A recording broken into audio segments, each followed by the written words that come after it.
expected this to be a total snooze fest. It wasn't. Once the Kings actually did wake up from their snooze, which didn't happen until about like 15 minutes into the first period, and by then the Wild had already scored 2 goals. So yeah, it kind of looked like it was going to be a continuation of the Red Wings game where the Kings just weren't going to do anything. They were not going to score or even really try too very hard, and they were going to leave Budaj out to dry, which Muzzin kind of did on the first one. Came about 3 minutes, 12 seconds into the first period.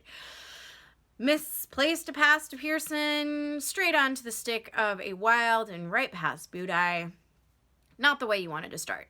Second goal comes with maybe 8 minutes gone in the first period, at which point Daryl Sutter called a timeout because, like many of the fans in the audience, he felt like maybe the game needed a change of pace and some things to be a little different.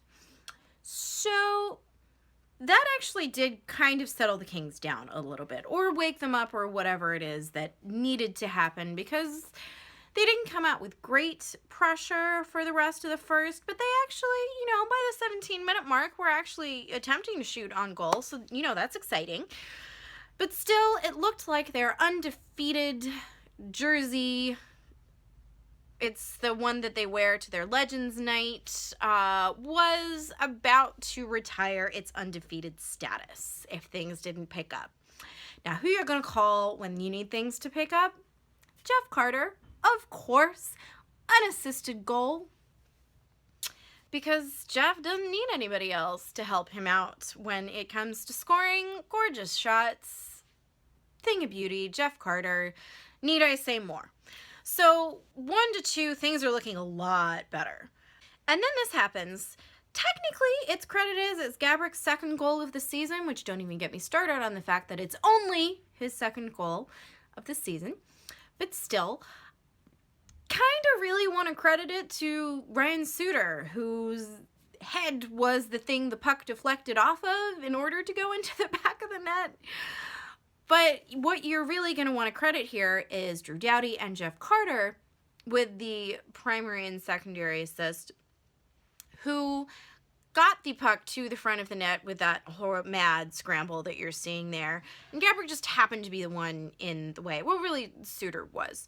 So that's Jeff Carter, for those carrying along the score, 1 goal, 1 assist. Drew Doughty, 1 assist. And by the time the third period opened, within 7 seconds, we had a power play. And within about 45 seconds after that, we had scored on the power play. And you're going to want to thank, again, Jeff Carter and Drew Doughty, who both got their second assist of the game on a Jake Muzzin shots. It was the first time in as long as I can remember that I've actually screamed Jake Muzzin's name with happiness, as opposed to, damn it, Jake Muzzin, why did you just do that? It was a gorgeous shot, actually. I would like to see Drew Doughty taking more accurate shots like that, but kudos to Jake Muzzin. Really impressed. Thank you for that third goal. The Kings find themselves up 3-2 with a good 19-ish minutes left to play, and so that's kind of when we end up in slightly scary territory. Let's not discount the fact that they actually played well in the second period, which is something that when the season began I never thought I would hear myself say, so just want to go back and credit how well that second period went for the Kings. Very impressive. Good to see Budaj really solid and keep us in the game. And he didn't really take the first period to heart. Everything settled down. The Kings' resilience really came out in the second. That's what I like to see. So we're up 3-2, barely a minute into the third, not even, which is when we decide that we don't want to have a lead. Let's take a bunch of penalties. So we get a power play, and with 26 seconds left in that, Dowd takes the first of, I believe, 3 penalties in a row. And then I think it was Shore that took the next one, and Doughty took the one that really killed us, because that one happened with 1 minute and 17 seconds left. Up until this point, the Kings are doing pretty well to keep their lead. Pretty impressed with how things are going. But it's only a 3-2 game, and we're not making any super convincing bids to make it 4-2.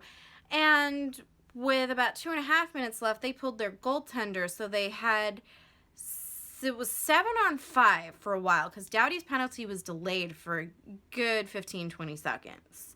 So they had an empty net plus the extra attacker, and sure enough, that's going to lead, unfortunately, to a goal. Again, one of the mad scrambles at the net, and it just, manpower, there was just no way that the Kings were going to be able to clear that with any kind of confidence.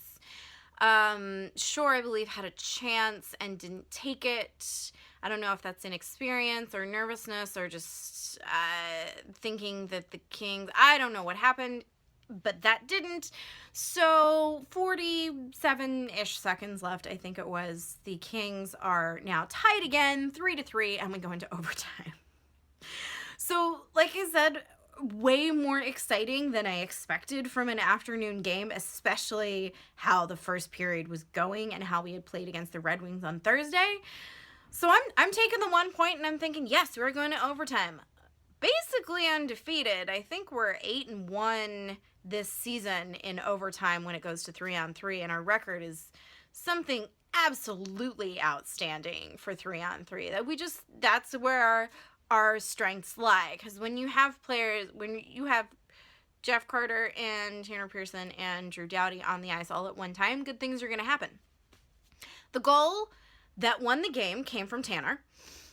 The assist was to Martinez and from Anze Kopitar, who you have not heard me talk about yet this game, because I don't want to cry at how much we're paying him to underperform. Last season, I was all for a $10 million contract. Yes, Anze Kopitar is amazing. Love that he's captain. But since his injury and his 5 games out, he has come back like he still has that injury. I'm not convinced he doesn't and needs to be back on injured reserve to actually let it heal, because he is not playing up to the standard that really you'd expect from even a third or fourth liner at this point, let alone our star center who wins things like the Lady Byng doesn't really tell you much, but the Selke Trophy, and is up for just so much credit he should be getting, and he's